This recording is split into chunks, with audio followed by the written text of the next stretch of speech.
വചനം, ജീവന്റെ വചനം. Hallelujah, praise the Lord. യേശുവേ നന്ദി. ജീവന്റെ വചനമെന്ന ഈ ഓൺലൈൻ പ്രോഗ്രാമിലേക്ക് ഒത്തിരി സ്നേഹത്തോടെ എല്ലാവരെയും സ്വാഗതം ചെയ്യുകയാണ്. നമുക്കൊരു നിമിഷം ആയിരിക്കുന്ന സ്ഥലത്ത്, ആയിരിക്കുന്ന അവസ്ഥയിൽ നമുക്കൊരു നിമിഷം പ്രാർത്ഥിക്കാം, കണ്ണുകളടയ്ക്കാം, കരങ്ങൾ കൂപ്പാം. നമുക്ക് കരങ്ങളെ അടിച്ച് പരിശുദ്ധാത്മാവ് നിറയപ്പെടുവാൻ ആഗ്രഹിച്ചുകൊണ്ട് ആയിരിക്കുന്ന സ്ഥലങ്ങളിൽ പരിശുദ്ധാത്മാവിനെ നമുക്ക് ആരാധിക്കാം, പരിശുദ്ധാത്മാവിൻ്റെ സാന്നിധ്യം അനുഭവിക്കാം. നന്നായി കരങ്ങളെ അടിച്ച് പരിശുദ്ധാത്മാവിനെ നമുക്കൊരു നിമിഷം പാടി ആരാധിക്കാം. ശക്തിയോടെ എല്ലാവരും കരങ്ങളെ അടിച്ച് സന്തോഷത്തോടെ പരിശുദ്ധാത്മാവിനെ നമുക്ക് പാടി ആരാധിക്കാം. നന്നായിട്ട് കൈയടിച്ച്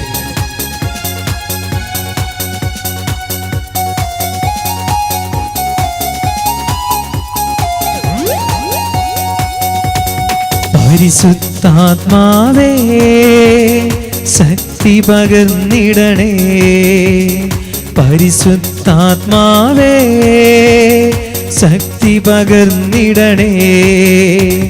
അവിടുത്തെ ബലം ഞങ്ങൾക്ക് ആവശ്യമെന്ന് കർത്താവേ നീ അറിയുന്നു.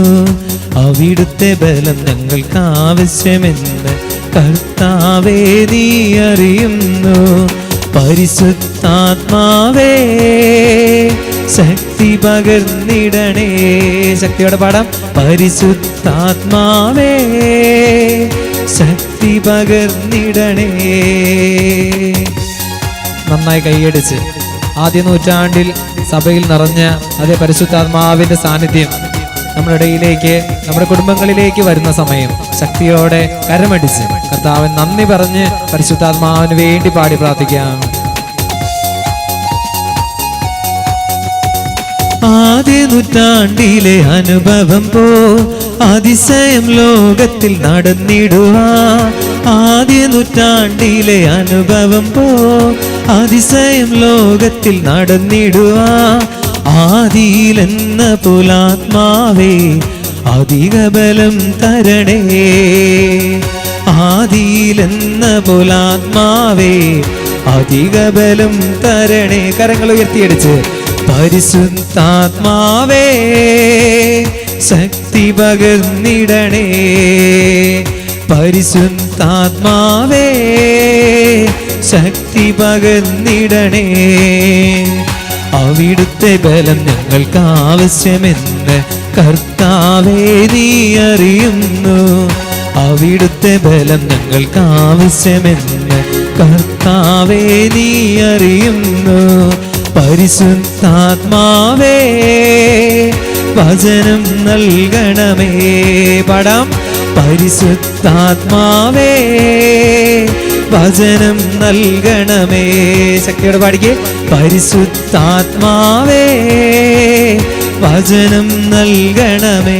എല്ലാവരും ചേർന്ന് പരിശുദ്ധാത്മാവേ വചനം നൽകണമേ. ഹല്ലേലൂയ ഹല്ലേലൂയ ഹല്ലേലൂയ ഹല്ലേലൂയ. പാടാം. ഹല്ലേലൂയ ഹല്ലേലൂയ ഹല്ലേലൂയ ഹല്ലേലൂയ ഹല്ലേലൂയ ഹല്ലേലൂയ ഹല്ലേലൂയ ഹല്ലേലൂയ ഹല്ലേലൂയ ഹല്ലേലൂയ ഹല്ലേലൂയ ഹല്ലേലൂയ ഹല്ലേലൂയ.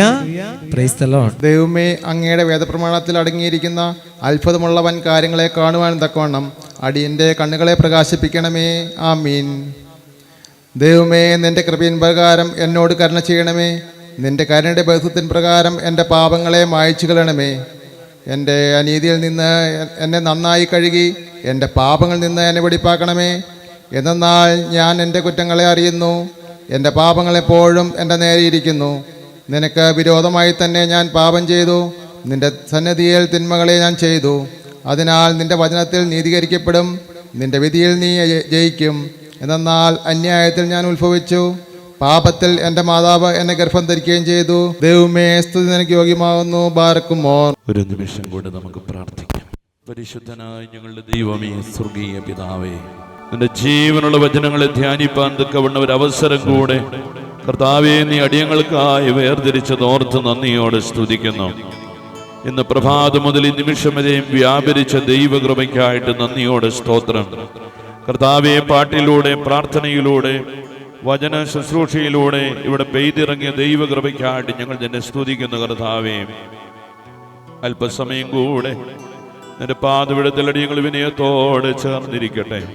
നീ അടിയങ്ങളോട് സംസാരിക്കണമേ. മാനുഷികമായ ശബ്ദമല്ല കർത്താവേ, വൻമരങ്ങളെ തോലുരിപ്പിക്കുന്ന ഇമ്പകരമേറിയ ശബ്ദം മുഴങ്ങിക്കേൾപ്പാൻ സ്വർഗം ഇടയാക്കണമെന്ന് ഞങ്ങൾ നിന്നോട് പ്രാർത്ഥിക്കുന്നു. എഴുന്നേറ്റ് നിൽക്കുന്ന പാവപ്പെട്ട വൃദ്ധനെ നിന്റെ കരങ്ങളിൽ ഏൽപ്പിക്കുന്ന കർത്താവേ, കുറവുകളേറെയുണ്ട്, ബലഹീനതകളേറെയുണ്ട്. അതിന്റെ നടുവിലും നിന്റെ ആത്മാവിൽ അഭിഷേകം ചെയ്ത് നിന്റെ മക്കൾക്ക് ആവശ്യമായിരിക്കുന്ന സ്വർഗീയമെന്നെ വിളമ്പിക്കൊടുപ്പാൻ അടിയനെ ബലപ്പെടുത്തുമാറാകണമെന്ന് പ്രാർത്ഥിക്കുന്നു. ബഹുമാനപ്പെട്ട അഭിഷേകത്തിന്റെ കരങ്ങൾ സമർപ്പിക്കുന്നു. നീ അഭിഷേകത്തോടെ വഴി നടത്തുന്ന കൃപകൾക്കായി സ്തോത്രം. ജോണി സാറിന് വേണ്ടി പ്രാർത്ഥിക്കുന്ന കർത്താവേ, കൃപമേൽ കൃപ പ്രാപിച്ച നിന്റെ കരങ്ങളിൽ ഒരായുധമായി, ഒരു തീപ്പന്തമായി നിർത്തിയതോർത്ത് സ്തോത്രം. പ്രിയപ്പെട്ട ബെന്നി സാറിന് വേണ്ടി പ്രാർത്ഥിക്കുന്നു. നിന്റെ മകനെയും അഭിഷേകത്തോടെ നിർത്തിക്കൊള്ളണമേ. ബഹുമാനപ്പെട്ട സിസ്റ്ററിന് വേണ്ടി പ്രാർത്ഥിക്കുന്നു. നിന്റെ ഉള്ളംകരത്തിൽ കർത്താവ് വഹിക്കുന്ന കൃപകൾക്കായിട്ട് നന്ദിയോടെ സ്തോത്രം. പാടുന്ന മകനെ നിന്റെ കരങ്ങളിൽ ഏൽപ്പിക്കുന്നു. അഭിഷേകത്തോടെ നിന്റെ മകനെ നീ എവിടുന്ന് കരങ്ങളിൽ ഉപയോഗിക്കുന്നതിനായി സ്തോത്രം. ജോയി സാറിന് വേണ്ടി പ്രാർത്ഥിക്കുന്നു. കൃപയിൽ പൊതിഞ്ഞുകൊള്ളുന്നതിനായി സ്തോത്രം. കടന്നു വന്ന എല്ലാ മക്കൾക്കായി, സെന്റ് ജോൺസ് കുടുംബാംഗങ്ങൾക്കായി സ്തോത്രം. ആദ്യോടൊന്നും കൂടി ഞങ്ങളെ അനുഗ്രഹിക്കണമേ. പ്രാർത്ഥന കേട്ടതിനായി സ്തോത്രം. യേശുവിൻ നാമത്തിൽ തന്നെ ആമേൻ. എല്ലാവരും ചേർന്ന് പറഞ്ഞേ ആമേൻ, ആമേൻ, ആമേൻ, ആമേൻ, ആമേൻ, ആമേൻ, ആമേൻ. ദൈവ തിരുനാമത്തിന് മഹത്വം ഉണ്ടാകട്ടെ. നമ്മൾ പ്രാർത്ഥിക്കുന്നൊരു പ്രാർത്ഥനയുണ്ട്. കർത്താവേ, നിന്റെ വചനങ്ങളെ പഠിപ്പാൻ തക്കവണ്ണം, നിന്റെ അത്ഭുതമേറിയ കാര്യങ്ങളെ ധ്യാനിപ്പാൻ തക്കവണ്ണം എന്റെ ഹൃദയ കണ്ണുകളെ തുറക്കണമേ. അപ്പൊ ദൈവത്തിന്റെ വചനം, ദൈവത്തിന്റെ വചനത്തിൽ അടങ്ങിയിരിക്കുന്ന ആഴമേറിയ സന്ദേശങ്ങളെ ദൈവത്തിന്റെ പരിശുദ്ധാത്മാവ് വെളിപ്പെടുത്തി അത് നമ്മുടെ ജീവിതത്തിൽ പഠിക്കുകയും ധ്യാനിക്കുകയും ചെയ്യുമ്പോൾ കുറെ കൂടെ വചനത്തോടുള്ള കൊതി നമുക്കുണ്ടാകും. ഹല്ലേലൂയ. പ്രിയപ്പെട്ട ദൈവമക്കൾ അതിനായിട്ട് പ്രാർത്ഥിക്കുകയും ദൈവത്തെ മഹത്വപ്പെടുത്തുകയും ചെയ്യണം എന്ന് ഓർമ്മപ്പെടുത്തുകയാണ്. കർത്താവിന്റെ വചനം പറയുന്നു, നമ്മളെല്ലാം ഇവിടെ കൂടി വന്നത് സന്തോഷിക്കാനാണ്, ദൈവത്തെ മഹത്വപ്പെടുത്തുവാനാണ്, ദൈവത്തെ ആരാധിക്കാനാണ് ഇവിടെ വന്നത്. അതുകൊണ്ട് അലസത മനോഭാവങ്ങളൊക്കെ വെടിഞ്ഞ് പ്രാർത്ഥനയുടെ ആത്മാവിൽ, സന്തോഷത്തിന്റെ ആത്മാവിൽ, അഭിഷേകത്തിന്റെ അനുഭവത്തിൽ നമുക്ക് ആയിരിക്കാൻ ദൈവം ഇടയാക്കട്ടെ എന്ന് ഓർമ്മപ്പെടുത്തുകയാണ്. ഞാൻ കഴിഞ്ഞ ദിവസം ഒരു ഭവനത്തില് കടന്നു പോകാൻ ഇടയായി തീർന്നു. അവിടെ കടന്നു ചെന്ന സമയത്ത് ആ ഭവനത്തിലെ പ്രിയപ്പെട്ട അമ്മച്ചി കഴിഞ്ഞ 16 വർഷമായി തളർന്നു കിടക്കുകയാണ്. ആ ഭവനത്തിൽ പ്രിയപ്പെട്ട അമ്മച്ചി കഴിഞ്ഞ 16 വർഷമായിട്ട് തളർന്നു കിടക്കുന്നു. അപ്പോൾ ഈ അമ്മച്ചിക്ക് ഭക്ഷണം ഉണ്ടാക്കി കൊടുക്കുന്നത് പ്രിയപ്പെട്ട ഭർത്താവാണ്. ഭർത്താവ് ഭക്ഷണം ഉണ്ടാക്കി സമയാസമയങ്ങളിലൊക്കെ ഈ പ്രിയപ്പെട്ട അമ്മച്ചിക്ക് കൊണ്ടുകൊടുക്കും. സ്നേഹത്തോടെ പരിപാലിക്കുവാൻ, സ്നേഹത്തോടെ ശുശ്രൂഷിക്കുവാൻ മനസ്സുള്ള ഒരു പ്രിയപ്പെട്ട ഭർത്താവാണ് പ്രിയപ്പെട്ട ദേവസി ചേട്ടൻ. എന്നോട് പലപ്പോഴും കാണുമ്പോൾ പറയും, എനിക്ക് വേണ്ടി പ്രാർത്ഥിക്കണം, എന്റെ പ്രിയ സഹധർമ്മിണി അമ്മിണിക്ക് വേണ്ടി പ്രാർത്ഥിക്കണം. കത്തോലിക്ക സഭയിൽപ്പെട്ട കുടുംബമാണ്. പ്രിയപ്പെട്ടവരെ, ഞാൻ അവിടെ കടന്നു ചെല്ലുമ്പോഴൊക്കെ ഈ അമ്മിണി ചേച്ചി പറയുന്നൊരു വാക്കുണ്ട്, എന്റെ ചേട്ടന്റെ കൈ തളർന്നാൽ, ശരീരം തളർന്നാൽ എന്റെ ജീവിതം തീർന്നു. അതുകൊണ്ട് പ്രത്യേകമായിട്ട് പ്രാർത്ഥിക്കണം. ചില നാളുകൾ കഴിഞ്ഞപ്പോൾ, 2-3 വർഷം കഴിഞ്ഞപ്പോ ഈ ദേവസി ചേട്ടന് ക്യാൻസർ രോഗം ബാധിച്ചു. പ്രിയപ്പെട്ടവർ ഓർക്കുക, പ്രിയപ്പെട്ട സഹധർമ്മിണി കഴിഞ്ഞ അനേക വർഷങ്ങളായിട്ട് തളർന്നു കിടക്കുമ്പോൾ ആ പ്രിയപ്പെട്ടവളെ പരിചരിക്കുവാൻ, ഭക്ഷണം കൊടുക്കുവാൻ, സ്നേഹത്തോടെ വാത്സല്യത്തോടെ അവളോട് പെരുമാറുവാൻ മനസ്സുള്ള പ്രിയപ്പെട്ട ഭർത്താവ് ക്യാൻസർ രോഗിയായി മാറുകയാണ്. ഞാനൊരു ദിവസം അവിടെ ചെന്നപ്പോൾ ആ പ്രിയപ്പെട്ടവൻ ആശുപത്രിയിൽ അഡ്മിറ്റാണ്. പ്രിയപ്പെട്ടവരെ, കാലിന്റെ 2 വിരലുകൾ മുറിച്ചു കളഞ്ഞ് ചില ദിവസം കഴിഞ്ഞ് ആ പ്രിയപ്പെട്ടവൻ ഭവനത്തിലേക്ക് മടങ്ങി വന്നപ്പോ ഞാൻ ആ ഭവനത്തിലേക്ക് കടന്നു ചെന്നു. പ്രിയപ്പെട്ടവന് വേണ്ടി പ്രാർത്ഥിച്ചു. ദൈവവചനം പകർന്നു കൊടുത്ത് ആത്മാവിൽ ബലപ്പെടുത്തി മടങ്ങിപ്പോരാൻ ഇടയായി തീർന്നു. ദൈവകൃപയാൽ ആ മനുഷ്യന്റെ മേൽ സൗഖ്യത്തിന്റെ ആത്മാവ് വ്യാപരിച്ചു. വീണ്ടും ഈ പ്രിയപ്പെട്ട ഭാര്യയ്ക്ക് സഹധർമ്മിണിക്ക് ആവശ്യമായിരിക്കുന്ന പരിചരണങ്ങൾ നടത്തിക്കൊണ്ടിരിക്കുമ്പോൾ ഒരു മോളേ ഉള്ളൂ. വലിയ ആഗ്രഹത്തോടെ, വലിയ കൊതിയോടെ, ഒന്നുമില്ല ഇവിടെ നടുവിൽ നിന്ന് അവൾ വിവാഹം കഴിച്ചയച്ചു. ആ പ്രിയപ്പെട്ടവളുടെ ഭർത്താവ് ആക്സിഡന്റിൽ മരിക്കുകയാണ്. നിങ്ങൾ ഓർത്തു നോക്കുക, ഇതൊരു കുടുംബത്തിലെ സംഭവമാണ് ഞാൻ നിങ്ങളോട് പറയുന്നത്. പ്രിയപ്പെട്ടവൾക്ക് 2 പിഞ്ചു കുഞ്ഞുങ്ങൾ, കൊച്ചു കുഞ്ഞുങ്ങൾ. ആ സമയത്താണ് ഈ പ്രിയപ്പെട്ടവൻ ഈ ലോകത്തോട് യാത്ര പറഞ്ഞത്. ഒന്നുമില്ലാത്ത അനുഭവം, പട്ടിണിയുടെയും ദാരിദ്ര്യത്തിന്റെയും അനുഭവത്തിലായിരിക്കുമ്പോ ഈ പ്രിയപ്പെട്ടവന്റെ വേർപാട് ആ കുടുംബത്തെ തളർത്തിക്കളഞ്ഞു. ഞാൻ ആ ഭവനത്തിലേക്ക് കടന്നു ചെന്ന് പ്രിയപ്പെട്ട മക്കളെ ചുറ്റുമിരുത്തി വചനം കൊടുത്ത് ആത്മാവിൽ ധൈര്യപ്പെടുത്തി മടങ്ങിപ്പോന്നു. 3 ആൺമക്കളിൽ 2 ആൺമക്കൾ അമ്മ രോഗിയാണെന്ന് പറഞ്ഞ്, അപ്പൻ രോഗിയാണെന്ന് പറഞ്ഞ് അവരെ നോക്കാതെ മാറി താമസിക്കുകയാണ്. ഇളയൊരു മകനുണ്ട്, ആന്റണി. അവൻ മുഴുക്കുടിയനാണ്, കുടുംബത്തിൽ സ്വസ്ഥത കൊടുക്കത്തില്ല. അങ്ങനെ വലിയ പ്രതിസന്ധികളിലും വലിയ ഭാരത്തിലും വലിയ വേദനയിലും കടന്നു പോകുന്ന ഒരു കുടുംബം.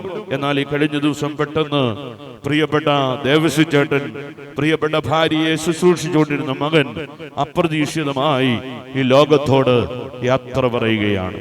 ഞാൻ ഓർമ്മപ്പെടുത്തിയത് ആ പ്രിയപ്പെട്ടവൾ വീണ്ടും തളർന്നുപോയി. കാരണം അവളുടെ ജീവിതത്തിൽ ഇനി ആര് എന്നുള്ള ചോദ്യവുമായി ആ ഭവനത്തിൽ കഴിയുമ്പോൾ ഞാനൊരു വാക്ക് അവർക്ക് പറഞ്ഞു കൊടുത്തു. ആരെല്ലാം മറന്നാലും, ആരെല്ലാം തള്ളിക്കളഞ്ഞാലും, ആരെല്ലാം ഉപേക്ഷിച്ചാലും കൈവെടിയാത്ത, ഉപേക്ഷിക്കാത്ത സ്നേഹസ്വരൂപനായിരിക്കുന്ന ഒരു അപ്പൻ നമുക്കുണ്ട്. ഹല്ലേലൂയ. പ്രതികൂലങ്ങൾ ദൈവമക്കളുടെ ജീവിതത്തിൽ അടിക്കടി കടന്നു വരും. കഷ്ടതകൾ ദൈവമക്കളുടെ ജീവിതത്തിൽ അടിക്കടി കടന്നു വരുമ്പോൾ ഒരു ദൈവത്തിന്റെ പൈതൽ തളർന്നു പോകാതിരിപ്പാൻ ഏറെ പ്രാർത്ഥനയോടെ നിൽക്കുക. എന്റെ ജീവിതാനുഭവം നിങ്ങൾക്കറിയാം. പ്രിയപ്പെട്ട സഹധർമ്മിണിയുടെ രോഗാവസ്ഥ, ഞാൻ രോഗിയായി അനേക നാളുകൾ കിടന്നു. എന്റെ ദൈവം എന്നെ കരം പിടിച്ച് എഴുന്നേൽപ്പിച്ചു. പ്രിയപ്പെട്ട മക്കൾ ഒരു ജോലിക്ക് വേണ്ടി ആഗ്രഹിച്ചു. മൂത്ത മകനെ കഴിഞ്ഞ നാളിൽ ഒരു ജോലിക്ക് വേണ്ടി പോകണമെന്ന് പറഞ്ഞ് അർമേനിയുടെ പ്രദേശത്തേക്ക് കടന്നുപോയി. എന്നാൽ അവിടെ കടന്നു ചെന്നപ്പോൾ അവിടുത്തെ കാലാവസ്ഥ പ്രതികൂലമായതുകൊണ്ട് 3 മാസം കഴിഞ്ഞ് അവൻ ഭവനത്തിലേക്ക് മടങ്ങി വന്നു. 3 ലക്ഷം രൂപ അവിടെ നഷ്ടപ്പെടുവാൻ ഇടയായി തീർന്നു. ഞാൻ ഓർമ്മപ്പെടുത്തിയത്, പ്രതിസന്ധികളിൽ നമ്മോട് കൂടെ നിൽക്കാൻ നമുക്കൊരു ദൈവമുണ്ട്. ഞാൻ ആ പ്രിയപ്പെട്ട മക്കളോട്, പ്രിയപ്പെട്ടവന് വലിയ സങ്കടമായിട്ടാണ് അവൻ മടങ്ങി വന്നത്, ക്ഷീണിതനായിട്ടാണ് മടങ്ങി വന്നത്. ഞാൻ അവനോട് പറഞ്ഞു, ഭാരപ്പെടണ്ട, നഷ്ടങ്ങളിലേക്ക് നോക്കരുത്, കഷ്ടങ്ങളിലേക്ക് നോക്കരുത്. തരാൻ കഴിവുള്ളൊരു ദൈവം ജീവിക്കുന്നു. കർത്താവിന്റെ കരങ്ങളിൽ ഒന്നിനും കുറവില്ലെന്ന് പറഞ്ഞ് ധൈര്യപ്പെടുത്തുവാൻ ഇടയായി തീർന്നു. അതുകൊണ്ട് ദൈവമക്കൾ പ്രാർത്ഥനയോടെ ചേർന്നിരിക്കുക. വിശുദ്ധ 1 പത്രോസിന്റെ ലേഖനം 2-ാം അധ്യായം അതിന്റെ 21-ാമത്തെ വാക്യം ആരെങ്കിലും ഒരാൾ വായിച്ചാട്ടെ. വിശുദ്ധ 1 പത്രോസിന്റെ ലേഖനം 2-ാം അധ്യായം 21-ാമത്തെ വാക്യം. അതിനായിട്ടല്ലോ നിങ്ങളെ വിളിച്ചിരിക്കുന്നത്, ക്രിസ്തുവും നിങ്ങൾക്ക് വേണ്ടി കഷ്ടം അനുഭവിച്ചു. നിങ്ങൾ അവന്റെ കാൽച്ചുവട് പിന്തുടരുവാൻ ഒരു മാതൃക വച്ചേച്ചു പോയിരിക്കുന്നു. അടുത്ത വാക്യം. അവൻ പാപം ചെയ്തിട്ടില്ല, അവന്റെ വായിൽ വഞ്ചന ഒന്നും ഉണ്ടായിരുന്നില്ല. പിന്നെ തന്നെ ശകാരിച്ചിട്ട് പകരം ശകാരിക്കാതെ, കഷ്ടം അനുഭവിച്ചിട്ട് ഭീഷണം പറയാതെയും, ന്യായമായി വിധിക്കുന്നവന്റെ കയ്യിൽ കാര്യം പരമേൽപ്പിക്കുകയത്രേ ചെയ്തത്. ഇനി എല്ലാവരും ബൈബിൾ അടച്ചാട്ടെ. നമ്മൾ വായിച്ചു കേട്ടത്, അതിനായിട്ടല്ലോ അവൻ നിങ്ങളെ വിളിച്ചിരിക്കുന്നത്. ക്രിസ്തു എന്താ? നമുക്ക് ആ വാക്യത്തിന്റെ പൊരുളെന്നറിയാമോ? ഒന്നുകൂടെ വായിച്ചോ. അതിനായിട്ടല്ലോ നിങ്ങളെ വിളിച്ചിരിക്കുന്നത്, ക്രിസ്തുവും നിങ്ങൾക്ക് വേണ്ടി കഷ്ടമനുഭവിച്ചു. നിങ്ങൾ അവന്റെ കാൽച്ചുവടുകളെ പിന്തുടരുവാൻ ഒരു മാതൃക വെച്ചേച്ച് പോയിരിക്കുന്നു. ദൈവത്തിന് സ്തോത്രം. വേദപുസ്തകത്തിന്റെ താളുകളിൽ ഒരു മാതൃക നമ്മുടെ മുമ്പിൽ വരച്ചു കാട്ടി അത് ജീവിതത്തിലൂടെ വെളിപ്പെടുത്തി വ്യക്തമായിരിക്കുന്ന ഒരു ദർശനവും കാഴ്ചപ്പാടും ലക്ഷ്യബോധവും തന്ന് നമ്മുടെ ജീവിതത്തിൽ വഴി കാണിച്ചു തന്ന മാതൃകാ പുരുഷനായിരിക്കുന്ന യേശു കർത്താവിനെയാണ് ഈ തിരുവചനത്തിലൂടെ ദൈവത്തിന്റെ ആത്മാവ് വെളിപ്പെടുത്തുന്നത്. പ്രിയമുള്ളവർ, ഓർക്കുക, ഈ ലോകത്ത് അനേക നേതാക്കന്മാര്, അനേക ഉന്നതന്മാര്, അനേക പണ്ഡിതന്മാര്, അനേക ശ്രേഷ്ഠന്മാരായിട്ടുള്ള ആളുകൾ ജനിച്ചിട്ടുണ്ട്, മരിച്ചു പോയിട്ടുണ്ട്. നമുക്കറിയാം, ചരിത്രമൊക്കെ പഠിക്കുമ്പോ എല്ലാ മനുഷ്യ മനസ്സുകളിലും നിറഞ്ഞു നിൽക്കുന്ന അനേക ഉന്നതന്മാരുടെ ശ്രേഷ്ഠന്മാരായിരിക്കുന്ന ആളുകളുടെ ചിത്രങ്ങളൊക്കെ നമുക്ക് കാണുവാനായിട്ട് സാധിക്കുന്നുണ്ട്. എന്നാൽ അവരെല്ലാം ജീവിച്ചു എന്നുള്ളത് ശരിയാണ്, അവരെല്ലാം പ്രവർത്തിച്ചു എന്നുള്ളത് ശരിയാണ്. എന്നാൽ കർത്താവിനെ പോലെ മാതൃക കാണിച്ചു തരാൻ ഒരു നേതാവും ഈ ലോകത്ത് ഇന്ന് വരെ ഉണ്ടായിട്ടില്ല. ദൈവത്തിന് സ്തോത്രം. അതുകൊണ്ട് ക്രൈസ്തവ വിശ്വാസത്തിൽ മുൻപോട്ട് പോകുന്ന ഓരോ ദൈവ പൈതലിന്റെ ജീവിതത്തിലെ മാതൃക എന്ന് പറയുന്നത് കർത്താവായിരിക്കുന്ന യേശു ക്രിസ്തു മാത്രമാണ്. ആ യേശു ക്രിസ്തുവിന്റെ മാതൃക പിന്തുടരുന്ന, ആ മാതൃക ജീവിതത്തിൽ ഏറ്റെടുക്കുന്ന ഒരു ദൈവത്തിന്റെ പൈതലിന് ഒരിക്കലും നിരാശപ്പെടേണ്ടി വരികയില്ല. ദൈവത്തിന് സ്തോത്രം. അതുകൊണ്ടാണ് കർത്താവ് പറഞ്ഞത്, ഞാൻ തന്നെ വഴിയും സത്യവും ജീവനുമാകുന്നു, ഞാൻ മുഖാന്തരമല്ലാതെ ഒരുവനും പിതാവിന്റെ അടുക്കൽ എത്തിച്ചേരുകയില്ല എന്ന് പറഞ്ഞാൽ അതിന്റെ അർത്ഥം യേശു ക്രിസ്തുവാണ്. പ്രിയമുള്ളവരെ, സ്വർഗരാജ്യത്തിലേക്കുള്ള യഥാർത്ഥ വഴിയും മാതൃകയുമെന്ന് കർത്താവ് വളരെ വ്യക്തമായി നമ്മെ അവിടെ പഠിപ്പിക്കുകയാണ്. ദൈവത്തിന് മഹത്വം. നമ്മളെല്ലാം കർത്താവിന്റെ പിന്നാലെ പോകാൻ ഇറങ്ങി പുറപ്പെട്ടവരാണ്. മാനസാന്തരപ്പെട്ട മുഴുവൻ ആളുകളും ഒരു തീരുമാനമെടുത്തിട്ടുണ്ട്, ഞങ്ങൾ ആരുടെ പിന്നാലെ പോകും? കർത്താവിന്റെ പിന്നാലെ പോകും. യേശു ക്രിസ്തുവിന് വേണ്ടി ജീവിക്കും, കർത്താവിന് വേണ്ടി നിലകൊള്ളും, അവന് വേണ്ടി അധ്വാനിക്കും, അവന് വേണ്ടി ചെലവിടും, അവന് വേണ്ടി മരണപര്യന്തം വിശ്വസ്തയോടെ നിലകൊള്ളുമെന്ന് തീരുമാനമെടുത്ത മക്കളാണ് ഇതിന്റെ നടുവിൽ ഇരിക്കുന്നത്. ദൈവത്തിന് നന്ദിയോട് സ്തോത്രം. എന്നാൽ ഈ പകൽക്കാലം ദൈവത്തിന്റെ ആത്മാവ് നമ്മോടൊരു ആലോചന പറയുന്നു. നമ്മുടെ വഴിയാത്രയിൽ തീരുമാനത്തിൽ നിന്ന്, കമ്മിറ്റ്മെന്റിൽ നിന്ന് വഴിമാറിപ്പോയ ഒത്തിരി സാഹചര്യങ്ങൾ പിന്നാമ്പുറത്തേക്ക് തിരിഞ്ഞു നോക്കിയാൽ നമുക്ക് കാണുവാനായിട്ട് സാധിക്കുന്നു. എന്നിട്ടും ഇന്ന് പകൽക്കാലം ഇതിന്റെ നടുവിൽ എന്തേ നാം ആയിരുന്നതെന്ന് ചോദിച്ചാൽ, നമ്മൾ ട്രാക്ക് തെറ്റി ദൈവത്തോടുള്ള കമ്മിറ്റ്മെന്റിൽ നിന്ന് വഴിമാറിപ്പോയപ്പോഴും നമ്മെ സ്നേഹിച്ച് അനുഗ്രഹിച്ച് നമ്മെ കരം പിടിച്ച് വഴി നടത്തിയ ഒരു കർത്താവ് ഇതിന്റെ നടുവിലുണ്ട് എന്നുള്ള യാഥാർത്ഥ്യമാണ്. ദൈവത്തിന് സ്തോത്രം. അതുകൊണ്ട് എന്റെ ജീവിതത്തിൽ എന്നെ എപ്പോഴും ഉത്തേജിപ്പിക്കുന്ന, എന്റെ ജീവിതയാത്രയിൽ എന്നെ തളരാതെ നിലനിർത്തുന്ന അനുഗ്രഹിക്കപ്പെട്ട ഒരു വചനമുണ്ട്. എന്താണെന്നറിയാമോ?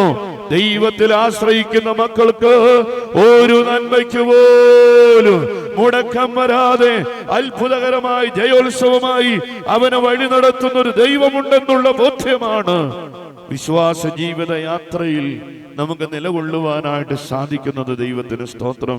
എന്റെ കഴിഞ്ഞകാല 38 വർഷത്തിന്റെ അനുഗ്രഹീതമായിരിക്കുന്ന ആത്മീയ ശുശ്രൂഷ മണ്ഡലത്തിൽ ദൈവമക്കളെ തളരാതെ നിന്നതും, വീണുപോകാതെ നിലനിന്നതും, പിറുപിറു കൂടാതെ നിലനിന്നതും, പരാതി കൂടാതെ ഇന്നയോളം അവന്റെ വേലയിൽ നിലനിന്നതിന്റെ ആസ്തിത്വം എന്ന് പറയുന്നത്, അടിസ്ഥാനം എന്ന് പറയുന്നത് എന്റെ കർത്താവിലുള്ള പൂർണ്ണമായ ആശ്രയമാണ്. വിളിച്ച ദൈവം വിശ്വസ്തനാണ്. അവൻ വഴിയിലിട്ടേച്ചു പോകുന്ന ദൈവമല്ല. സത്യമാർഗത്തിലൂടെ ചലിക്കുന്ന, നീതിയുടെ മാർഗത്തിലൂടെ ചലിക്കുന്ന, മാതൃകാപരമായ യേശുവിന്റെ പാതയിൽ നിലകൊള്ളുന്ന, അവന്റെ രാജ്യത്തിന്റെ കെട്ടുപണിക്ക് വേണ്ടി അധ്വാനിക്കുന്ന ഒരു ദൈവത്തിന്റെ പൈതലിനെ ജാതികളുടെ മധ്യത്തിൽ ലജ്ജിപ്പിക്കുന്ന ഒരു ദൈവത്തെ അല്ല ഞാനും നിങ്ങളും ആരാധിക്കുന്നു. മറിച്ച് അവിടെ നടുവിൽ നമ്മെ വാലല്ല തലയാക്കി ഉയർത്തി നമ്മെ മാനിച്ചനുഗ്രഹിക്കുന്ന ഒരു ദൈവം ജീവിക്കുന്നു എന്നുള്ളത് കൊണ്ടാണ് പ്രിയമുള്ളവരെ, ഇന്ന് പകൽക്കാലം ഈ ശുശ്രൂഷയുടെ നടുവിൽ നിൽപ്പാൻ എന്നെ പ്രേരിപ്പിച്ച ദൈവത്തിന് സ്തോത്രം. നമ്മളെപ്പോഴും ധ്യാനിക്കുന്ന ഒരു വചനമുണ്ട്. എന്റെ ജീവിതത്തിൽ എന്നെ ഏറ്റവും സ്പർശിച്ചിട്ടുള്ള വചനമാണ്. എന്താണ് ആ വചനം? ദൈവത്തിൽ ആശ്രയിക്കുന്ന മക്കൾക്കുള്ളൊരു വചനമാണ്. വിശുദ്ധ മർക്കോസ് 8:34 വായിക്കണമെന്നില്ല. എന്നെ ഒരുവൻ അനുഗമിപ്പാൻ ഇച്ഛിച്ചാൽ തന്നെത്താൻ ത്യജിച്ച് തന്റെ ക്രൂശ് എടുത്തുകൊണ്ട് എന്നെ അനുഗമിക്കുക.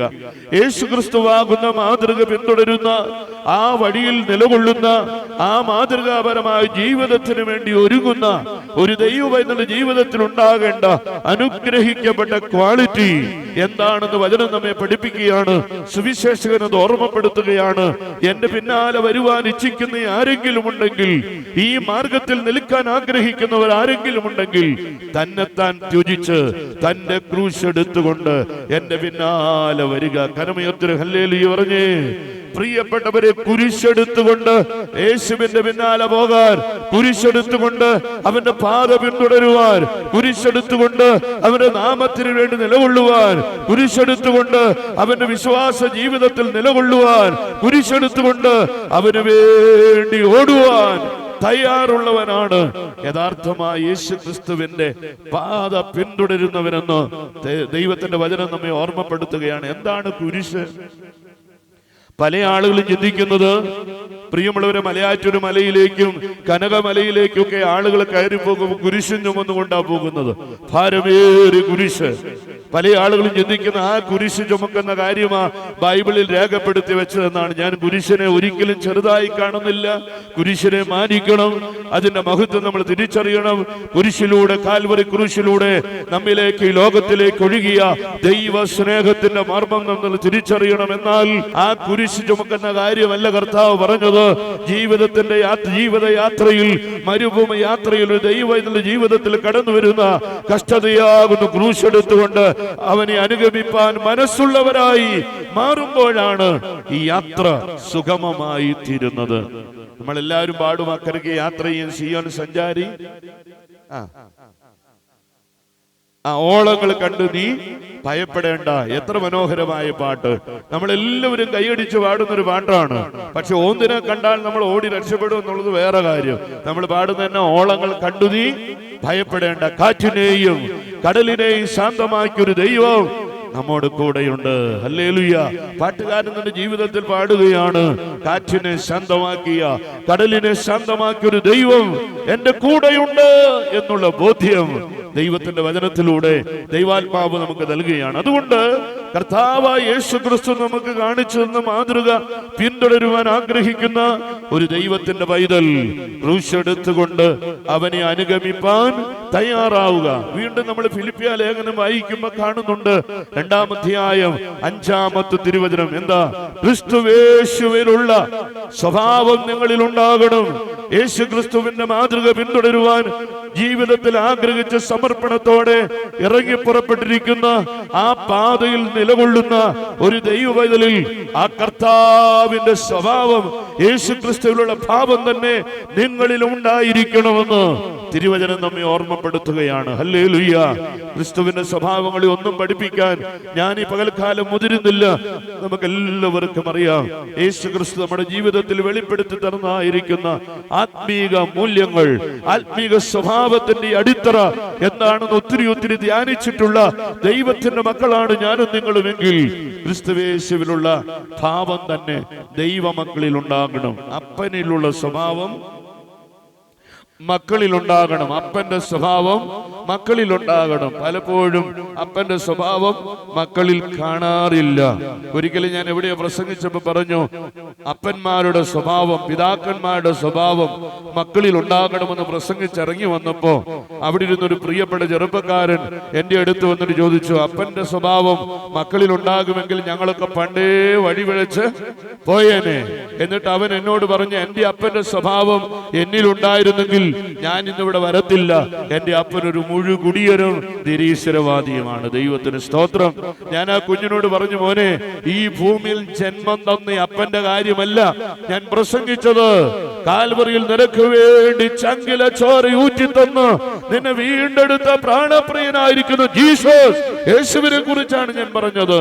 ആ യേശുവിന്റെ പാത ആ പിന്തുടരുന്ന ഒരു ദൈവത്തിന്റെ പൈതലിന് ആ പിതാവിന്റെ യേശുവിന്റെ സ്വഭാവം ആ വ്യക്തിയിൽ ഉണ്ടാകണമെന്ന് അവനെ പഠിപ്പിക്കുവാൻ ഇടയായി തീർന്നു. ദൈവത്തിന് സ്തോത്രം. 50% യേശുവിന്റെ പാത പിന്തുടരുന്ന ആ മാതൃക പിന്തുടരുന്ന ഒരു ദൈവത്തിന്റെ പൈതലിന്റെ ജീവിതത്തിൽ 50% യേശു ക്രിസ്തുവിന്റെ സ്വഭാവം ഏറ്റെടുക്കാൻ നമ്മൾ തയ്യാറായാൽ നമ്മുടെ പ്രാർത്ഥന സ്വർഗം മാനിക്കും.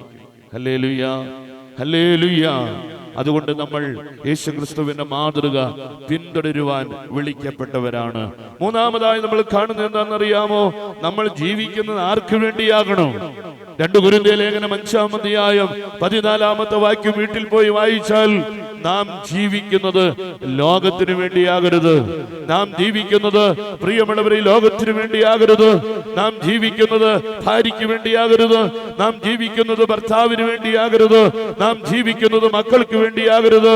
നാം ജീവിക്കുന്നത് മാതാപിതാക്കൾക്ക് വേണ്ടിയാകരുത്. നാം ജീവിക്കുന്നത് നമുക്ക് വേണ്ടി കാൽവറിയുടെ മഹോന്നതങ്ങളിൽ ചങ്കില് ചോരയൂറ്റി തന്ന യേശു ക്രിസ്തുവിന് വേണ്ടിയായിരിക്കണം. അതുകൊണ്ടാണ് അപ്പോസ്തലൻ പറഞ്ഞത്, ജീവിക്കുന്നത് ക്രിസ്തുവും മരിക്കുന്നത് ലാഭമാണ്. ഞാൻ പലപ്പോഴും ആ വാക്യം ധ്യാനിച്ച് ദൈവത്തെ സ്തുതിക്കാറുണ്ട്. ജീവിക്കുന്നത് ക്രിസ്തു, മരിക്കുന്നത് ലാഭം. അപ്പൊ ക്രിസ്തുവിന് വേണ്ടി ജീവിക്കുന്ന ഒരു ദൈവത്തിന്റെ പൈതലായി നാം മാറണം. ദൈവത്തിന് സ്തോത്രം. ക്രിസ്തുവിൽ ജീവിക്കുന്ന ഒരു ദൈവത്തിന്റെ പൈതലിന് മാത്രമേ ക്രിസ്തുവിൽ മരിക്കാൻ കഴിയൂ. ഞാൻ ഒന്നുകൂടെ പറഞ്ഞാൽ, ക്രിസ്തുവിൽ ജനിക്കണം, ക്രിസ്തുവിൽ ജീവിക്കണം.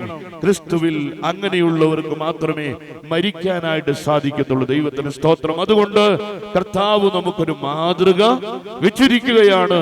ആ മാതൃക പിന്തുടരാൻ ആഗ്രഹിക്കുന്ന ദൈവമക്കളിൽ അവന്റെ ഭാവമുണ്ടാകണം.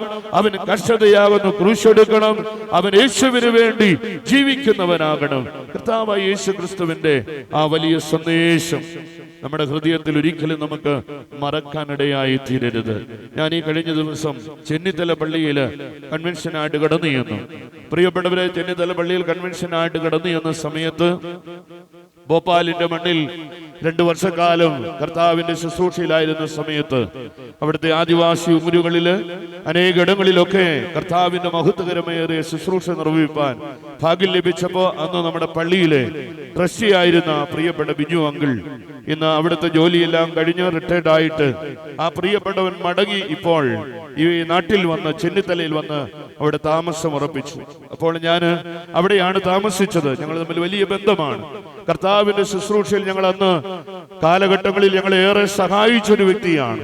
ഞങ്ങളോട് ഒരുമിച്ച് പ്രിയമുള്ളവരെ ഊരുകളില് യാതൊരു മടിയും കൂടാതെ 40 കിലോമീറ്റർ ദൂരം യാത്ര ചെയ്ത് ഞങ്ങളുടെ കൂടെ ആ പ്രിയപ്പെട്ടവന്റെ വാഹനത്തിൽ ഒരുമിച്ച് കടന്നുപോയി രാവും പകലുമില്ലാതെ തണുപ്പേറിയ സാഹചര്യത്തിലും ദൈവത്തിന്റെ വചനം ആദിവാസി ഊരുകളിൽ അറിയിക്കുവാൻ ഞങ്ങൾക്ക് പ്രചോദനം തന്നതായിരിക്കുന്ന കർത്താവിന്റെ ദാസൻ അവിടെയാണ് താമസിച്ചത്. പക്ഷെ എന്നെ സങ്കടപ്പെടുത്തിയൊരു കാര്യം പറയാനാണ്. ആ പ്രിയപ്പെട്ടവന് വഴിയില്ല എന്ന് പറഞ്ഞാൽ അതിന്റെ അർത്ഥം, പ്രിയപ്പെട്ടവരെ, അവിടെ വീട് പണിയാൻ എല്ലാം വഴിയിലൂടെ കല്ലും മണ്ണും അതുപോലെ അതിനാവശ്യമുള്ള സിമന്റും എല്ലാം കൊണ്ടുവന്ന് മനോഹരമായിരിക്കുന്നൊരു വീട് അവിടെ പണിതെടുത്തു. എന്നാൽ നിങ്ങൾ കേൾക്കണമോ, ആ വീട് പണി തീർന്നപ്പോൾ അവിടെ തൊട്ടടുത്ത് താമസിക്കുന്നവരുടെ കസിൻ പെന്തക്കോസ്തുകാരനാണ്. പെന്തക്കോസ്തുകാരൻ ആ വഴി അടച്ച്, പ്രിയമുള്ളവരെ, ഗേറ്റ് അടച്ച് അതിന് താലയിട്ടു എന്ന് പറഞ്ഞാൽ അത് താഴിട്ട് പൂട്ടി. അതിപ്പോൾ കേസിൽ കിടക്കുകയാണ്.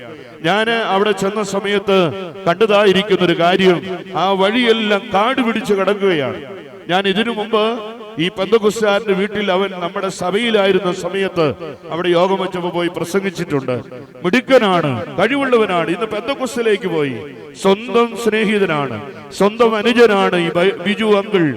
ആ പ്രിയപ്പെട്ടവന് വീട് പണിയാൻ ഇഷ്ടം പോലെ സാധനങ്ങൾ അടിക്കാൻ ആ വഴിയിലൂടെ സമ്മതം കൊടുത്തിട്ട് നല്ല വീട് പണിതു എന്ന് കണ്ടപ്പോ ഈ മനുഷ്യനേക്കാൾ മനോഹരമായിരിക്കുന്ന ഒരു കൊട്ടാരം അല്ലെങ്കിൽ വീട് പണിതു എന്ന് കണ്ടപ്പോൾ അന്ന് ആ വീടിന്റെ ആ വഴിയുടെ വാതിൽ ഗേറ്റ് അടച്ച് പൂട്ടി.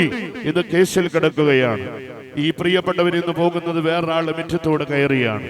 ഞാൻ അവിടെ ഇരുന്ന സമയത്ത് വൈകുന്നേരം എന്നോട് പറഞ്ഞു, എന്റെ റോയി ബ്രദറെ, ഞാൻ എൻ്റെ ജീവിതത്തിൽ പ്രതികരിക്കാത്തതിനൊരു കാരണമുണ്ട്. ഞാൻ ക്രിസ്തുവിന്റെ പാത പിന്തുടരുന്നവനാണ്. ഹല്ലേലൂയ. അല്ലെങ്കിൽ പണ്ടേ എനിക്കിത് പൊളിക്കാൻ അറിയാം, പണ്ടേ ഇത് പൊളിച്ചെറിയാൻ അറിയാം, വഴിയൊരുക്കിയെടുക്കാൻ അറിയാം. പക്ഷെ ഞാൻ എന്ത് ശ്രമിക്കുന്നെന്ന് ചോദിച്ചാൽ, ഞാൻ ക്രിസ്തുവിന്റെ മാതൃക പിന്തുടരുന്ന ഒരു മകനായി തീർന്നത് കൊണ്ട് മാത്രമാണ്. ആ മനുഷ്യൻ വളരെ കണ്ണുനീരോടെ വേദനയോടെ എന്നോട് സങ്കടം പറഞ്ഞപ്പോ ഞാൻ ആ പ്രിയപ്പെട്ട ബിജു സാറിന്റെ കൈ പിടിച്ചിട്ട് പറഞ്ഞു, ദൈവത്തിന് അസാധ്യമായതൊന്നുമില്ല. ഹല്ലേലൂയ. ചെങ്കടലിന് ഇസ്രായേൽ ജനത്തിന് വേണ്ടി ഹൈവയാക്കി തുറന്നു കൊടുത്തൊരു ദൈവം ജീവിക്കുന്നെങ്കിൽ, ഈ പ്രതിസന്ധികളിൽ കർത്താവിന് വേണ്ടി നിന്നു, സത്യത്തിന് വേണ്ടി നിന്നു, യേശു ക്രിസ്തുവിന്റെ പാതയിൽ ഉറച്ചു നിന്നു, തന്റെ മക്കൾക്ക് വേണ്ടി വഴി തുറക്കുന്നൊരു ദൈവമുണ്ട്. ഹല്ലേലൂയ. ദൈവത്തിന് സ്തോത്രം. ആ മനുഷ്യന് ആ വാചകം ഒത്തിരി ബലമായി തീർന്നു. എന്റെ കയ്യെ പിടിച്ചിട്ട് പറഞ്ഞു, ഞാനത് വിശ്വസിക്കുന്നു, ഞാനത് ഏറ്റെടുക്കുന്നു. ഏപ്രിൽ 12-ാം തീയതി അതിന്റെ കേസാണ്. ഞാൻ ആ പ്രിയപ്പെട്ട ബിജുങ്ങളിൽ ഒരു വാക്ക് കൊടുത്തിട്ടുണ്ട്. 12-ാം തീയതി ഒരു ദിവസമുണ്ടെങ്കിൽ ഈ വാതിൽ, ഈ വഴി, ഈ ഗേറ്റ് സ്വർഗത്തിലെ ദൈവം തകർത്തിരിക്കും. പ്രിയപ്പെട്ടവന് വേണ്ടി വഴി തുറന്നു കൊടുക്കും. എന്നിട്ട് ഞാൻ ആ പ്രിയപ്പെട്ട മകനോട് പറഞ്ഞു, അങ്ങനെ വഴി തുറന്നു കിട്ടിയാൽ ഈ വീടിന്റെ മുറ്റത്ത് മാസത്തിലൊരു യോഗം നടക്കണം. ഈ പെന്തക്കോസ്തുകാരാണ് ചുറ്റും താമസിക്കുന്നത്. പ്രിയപ്പെട്ടവരെ, അവിടെ തൊട്ടടുത്ത് 4 ഹോളുണ്ട്. ഈ വീടിന് 4 സൈഡിലും ഒറ്റണം കണ്ടാൽ മിണ്ടത്തില്ല. 5 പേര് 6 പേര് തമ്മിൽ മിണ്ടത്തില്ല, യാതൊരു സ്നേഹമില്ല, ഐക്യതയില്ല. 4 ഹോള്. എനിക്ക് അത്ഭുതം തോന്നിപ്പോയി. അതിന് ചുറ്റുപാട് 10-15 പേര് വെച്ച് ഒരൊറ്റയാള് കണ്ടാൽ മിണ്ടത്തില്ല. ഈ പ്രിയപ്പെട്ടവൻ എന്നോട് പറഞ്ഞു, ഞാൻ എന്റെ കർത്താവിന് വേണ്ടി നിൽക്കുകയാണ്. ഞാൻ പ്രിയപ്പെട്ട മകനോട് പറഞ്ഞത്, കർത്താവ് നിനക്ക് വേണ്ടി യുദ്ധം ചെയ്ത് നിനക്ക് വേണ്ടി വഴി തുറന്നാൽ ഈ വീടിന്റെ മുറ്റത്ത് മാസത്തിൽ ഒരിക്കൽ ഒരു യോഗം നടക്കണം. യേശുവിന്റെ നാമം ഇവിടെ ഉയരണം. കർത്താവിനെ അഭിഷേകത്തോടെ ആരാധിക്കുന്ന ഒരു കുടുംബമായി ഇത് മാറണം. ഈ ദേശത്ത് വലിയ അത്ഭുതങ്ങൾ ദൈവം നടത്തും. ആ പ്രിയപ്പെട്ടവൻ എന്നോട് പറഞ്ഞു, വഴി തുറന്നാൽ മാസത്തിൽ ഒരു യോഗം എന്റെ വീടിന്റെ മുറ്റത്ത് എന്റെ ജീവിതത്തിൽ സ്വന്തം ചെലവിൽ ഞാൻ നടത്തിക്കൊള്ളാം സാറേ. ദൈവം എനിക്ക് വേണ്ടി പ്രവർത്തിച്ചാൽ മതി. ഞാൻ ഇതെന്തിനു പറഞ്ഞെന്ന് ചോദിച്ചാൽ, ദൈവമക്കൾ ഓർക്കുക, എവിടെയെല്ലാം നമ്മൾ തീക്ഷ്ണതയോടെ നിൽക്കുന്നുവോ അവിടെയെല്ലാം ശത്രു വാതിലുകൾ കൊട്ടിയടയ്ക്കും. ഹല്ലേലൂയ. ദൈവത്തെ പ്രതിസന്ധികളുടെ നടുവിൽ പൗലോസും ശീലാസും കാരാഗൃഹത്തിന്റെ നടുവിൽ കിടന്ന് പാടി ആരാധിച്ചപ്പോൾ, ബന്ധനങ്ങളുടെ നടുവിൽ, പ്രതിസന്ധികളുടെ നടുവിൽ യേശു ക്രിസ്തുവിന്റെ നാമത്തിന് വേണ്ടി അവർ നിന്നപ്പോൾ, യേശു ക്രിസ്തുവിന്റെ നാമത്തിന് വേണ്ടി അവർ ജീവിതം വെച്ചു കൊടുത്തപ്പോൾ, കർത്താവിനെ പാടി ആരാധിച്ചപ്പോൾ, അവരുടെ ജീവിതത്തിൽ വഴി തുറന്നു കൊടുത്ത, ജയിലിന്റെ വാതിലുകളെ തുറന്നു കൊടുത്തൊരു ദൈവം ഇന്ന് പകൽക്കാലം ഇതിന്റെ നടുവിലുണ്ട്. പത്രോസിന് വേണ്ടി കാരാഗൃഹത്തിന്റെ വാതിൽ തുറന്നവർ ഇന്ന് ഇവിടെ വന്നിട്ടുണ്ട്. നമ്മുടെ ജീവിതത്തിൽ വാതിൽ തുറക്കാൻ, പ്രതിസന്ധികളുടെ നടുവിൽ വാതിൽ തുറക്കാൻ കഴിയുന്ന ഒരു ദൈവം ജീവിക്കുന്നു. ഹല്ലേലൂയ. അതുകൊണ്ട് നമ്മൾ ഒരിക്കലും പതറിപ്പോകാൻ ഇടയാകരുത്. ക്രിസ്തുവിന്റെ നാമത്തിന് വേണ്ടി പ്രിയമുള്ളവർ നിലകൊള്ളുക. ഞാൻ എപ്പോഴും എല്ലാവരോടും പറയുന്ന ഒരു കാര്യമുണ്ട്, കർത്താവിന്റെ നാമത്തിന് വേണ്ടി നിന്നുകൊടുത്താൽ, കർത്താവിന്റെ നാമത്തെ, ദൈവവചനത്തെ ചങ്കിലേറ്റിയാൽ നിന്റെ ജീവിതത്തിൽ ഒരു ദോഷവും നിനക്ക് സംഭവിക്കത്തില്ല. ഹല്ലേലൂയ. മാറായ മധുരമാക്കിയവൻ ഇതിന്റെ നടുവിലുണ്ട്, ചെങ്കടലിനെ ഹൈവയാക്കിയവൻ ഇതിന്റെ നടുവിലുണ്ട്, പ്രിയപ്പെട്ട കുഞ്ഞുങ്ങൾക്ക് വേണ്ടി പുതുവഴികളെ തുറന്നവൻ ഇതിന്റെ നടുവിലുണ്ട്. ആ ദൈവത്തെയാണ് ഞാൻ നിങ്ങളും ആരാധിക്കുന്നത്. ആ ക്രിസ്തുവാണ് നമ്മുടെ മാതൃക. ആ ക്രിസ്തുവിന്റെ പാതയാണ് നമ്മൾ പിന്തുടരേണ്ടത്. ഞാൻ എപ്പോഴും പാടുന്നൊരു പാട്ടിന്റെ ഈരടിയുണ്ട്, പഴയ പാട്ടാണ്. നിന്നെ വിളിച്ചവൻ ഉണ്മയുള്ളോൻ, കൺമണി പോലെ കാത്തിടുമേ.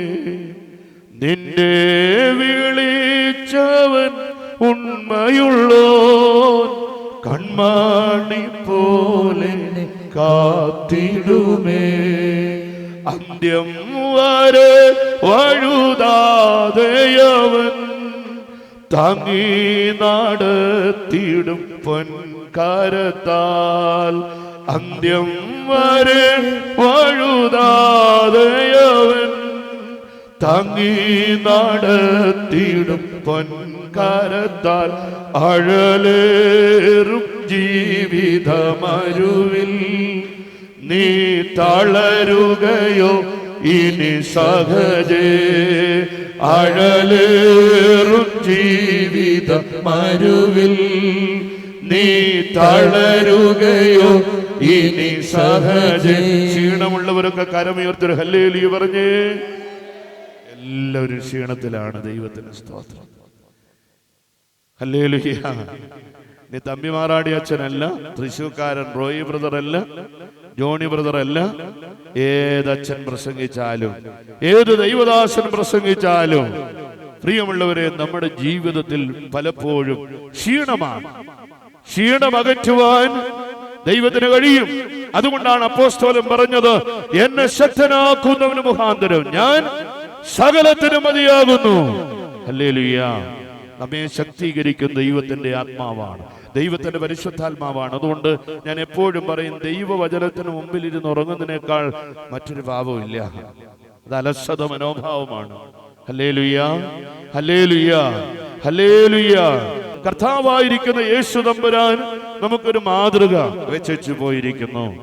അതുകൊണ്ട് കർത്താവായ യേശു ക്രിസ്തുവിന്റെ മാതൃക പിന്തുടരുന്ന ഒരു ദൈവത്തിന്റെ പൈതലിന്റെ ജീവിതത്തിൽ അവൻ കഷ്ടതയാകുന്ന ക്രൂശെടുക്കണം. യേശു ക്രിസ്തുവിന്റെ ഭാവം അവനിൽ ഉണ്ടാകണം. അവൻ യേശു ക്രിസ്തുവിന് വേണ്ടി ജീവിക്കുന്നവനായിരിക്കണം എന്ന് ദൈവാത്മാവ് നമ്മെ ബോധ്യപ്പെടുത്തുകയാണ്. കർത്താവിന്റെ ജീവിതത്തിൽ കാണിച്ചു തന്ന ആദ്യത്തെ മനോഹരമായിരിക്കുന്ന ഒരു മാതൃകയുണ്ട്. എന്നാന്നറിയാവോ?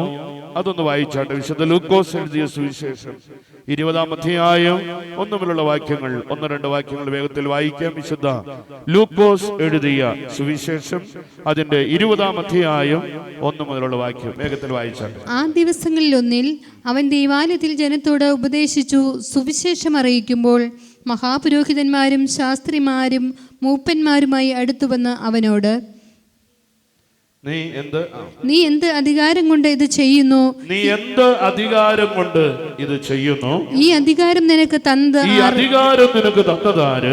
ഞങ്ങളോട് പറക എന്ന് പറഞ്ഞു. ഞങ്ങളോട് പറക എന്ന് പറഞ്ഞു. ഇനി ബാക്കിയുള്ളത് വീട്ടിൽ പോയി വായിച്ചാൽ മതി. പ്രിയമുള്ളവരെ, കർത്താവിനെ ചോദ്യം ചെയ്യുന്ന ഒരു കൂട്ടം ആളുകൾ നമ്മളവിടെ കാണുകയാണ്.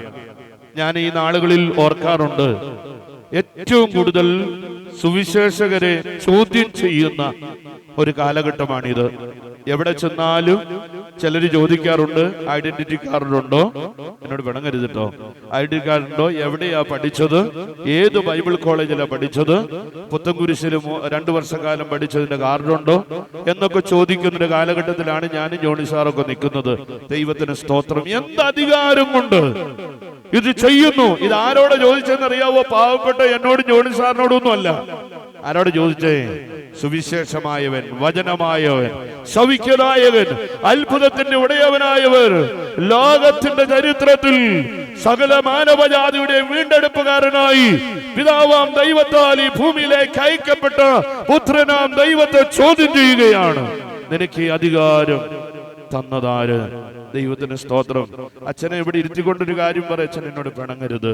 ഇന്ന് സുവിശേഷകരായിരിക്കുന്ന അന്മേനികൾക്ക് പ്രസംഗിക്കാനുള്ള വേദികളൊക്കെ നഷ്ടപ്പെട്ടുകൊണ്ടിരിക്കുകയാണ്. ഞാനൊക്കെ ഈ നോമ്പ് കാലത്ത് ഒറ്റ ദിവസം വീട്ടിലിരുന്നിട്ടില്ല. കാരണം അതുപോലെ കൺവെൻഷൻ പ്രോഗ്രാമുകളൊക്കെ ഉണ്ടായിരുന്നു. ഇപ്പോ പ്രിയമുള്ളവരെ കുറഞ്ഞു, തീരെ ഇല്ല എന്ന് പറഞ്ഞാൽ അന്മേനികളെ പ്രസംഗിപ്പിക്കുന്നതിന് ചില തടസ്സങ്ങളൊക്കെ ഇപ്പോൾ വന്നു തുടങ്ങിയിട്ടുണ്ട്. ഞാൻ പച്ചയായിട്ടൊരു യാഥാർത്ഥ്യം പറയാം. എന്നാൽ ഈ കഴിഞ്ഞ ദിവസം എന്നോട് പറഞ്ഞൊരു വ്യക്തിയോട് ഞാൻ ചോദിച്ച ചോദ്യമുണ്ട്. പ്രിയമുള്ളവരെ, ലോകത്തിൽ ആദ്യം സുവിശേഷം അറിയിച്ചത് ആരാണെന്നറിയാമോ? 12 അപ്പോസ്തലന്മാരിലൂടെയാണ് ലോകം സുവിശേഷം അറിഞ്ഞത്. പരിശുദ്ധനായിരിക്കുന്ന പൗലോസ്ലിഹായെ പോലെ ഒരു മിഷണറി വീരൻ ലോകത്തിന്റെ ചരിത്രത്തിൽ ഇല്ല. അങ്ങനെയാണെങ്കിൽ നിങ്ങളോട് ചോദിക്കട്ടെ, 12 അപ്പോസ്തലന്മാർ കർത്താവിന്റെ വചനം പങ്കുവച്ചു. വീണ്ടും 70 അറിയിപ്പുകാർ ദൈവത്തിന്റെ വചനം അറിയിച്ചു. ഇവരൊന്നും ആരായിരുന്നില്ല? മിണ്ടണില്ല. ജോണി സാറും മിണ്ടണില്ല. ആരായിരുന്നില്ല? പ്രിയപ്പെട്ടവരെ, ഇവരാരും വൈദികരായിരുന്നില്ല. ആണോ? അല്ല, അവരാണ് ആദ്യം സുവിശേഷം അറിയിച്ചത്.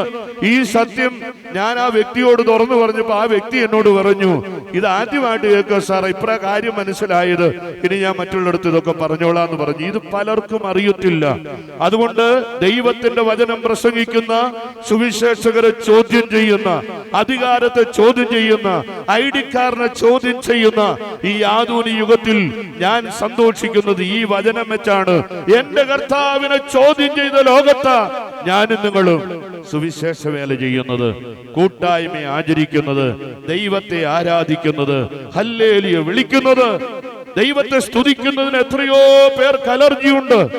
ചില ഭാഗങ്ങളിലേക്കൊക്കെ ചെന്നാൽ പ്രസംഗം ആരംഭിക്കുന്നതിന് മുമ്പ് അച്ഛൻ വിളിച്ചൊരു ക്ലാസ് തരും. എന്റെ പൊന്നു ബ്രദറെ, ചതിക്കരുത്, ഇവിടെ സ്തുതിപ്പും ഹല്ലേലൂയൊന്നും വേണ്ട, പ്രസംഗിച്ചേച്ച് പൊക്കോളണം. എന്തൊരു നല്ല ഡയറക്ഷനാ തരുന്നത്. ചായ കുടിച്ചോണ്ടിരിക്കുമ്പോ തമ്പിയച്ഛനൊക്കെ നല്ല ഓർമ്മയുണ്ട്. ദൈവത്തിന് സ്തോത്രം. ഞാൻ പറഞ്ഞത് എന്നാന്നറിയാവോ, എനിക്കിതില്ലാതെ പ്രസംഗിക്കാനൊക്കത്തില്ല. ഹല്ലേലൂയ. അതുകൊണ്ട് കർത്താവിനെ ചോദ്യം ചെയ്യുകയാണ്. ഇവിടെ കടന്നു വന്നിരിക്കുന്ന ദൈവത്തിന്റെ മക്കളെ ചോദ്യം ചെയ്യുക മാത്രമല്ല, കർത്താവിന് സംഭവിച്ചത് അതിന്റെ 63-ാമത്തെ വാക്യം ഒന്ന് വായിച്ച്, 22-ാം അധ്യായം 63-ാമത്തെ വാക്യം വായിക്കുമ്പോ നമുക്കവിടെ കാണാനായിട്ട് സാധിക്കുന്ന ഒരു വലിയ ആത്മീക ചിന്തയുണ്ട്. വായിച്ചാട്ടെ. യേശുവിനെ പിടിച്ചവർ, ശ്രദ്ധിച്ചു കേൾക്കുക, ചോദ്യം ചെയ്യപ്പെടൽ മാത്രമല്ല കർത്താവ് അനുഭവിക്കേണ്ടി വന്നത്. യേശുവിനെ പിടിച്ചവർ അവനെ പരിഹസിച്ചു. യേശുവിനെ പിടിച്ചു അവർ. യേശുവിനെ അവർ പിടിക്കുക മാത്രമല്ല, കർത്താവിനെ അവർ പരിഹസിച്ചു.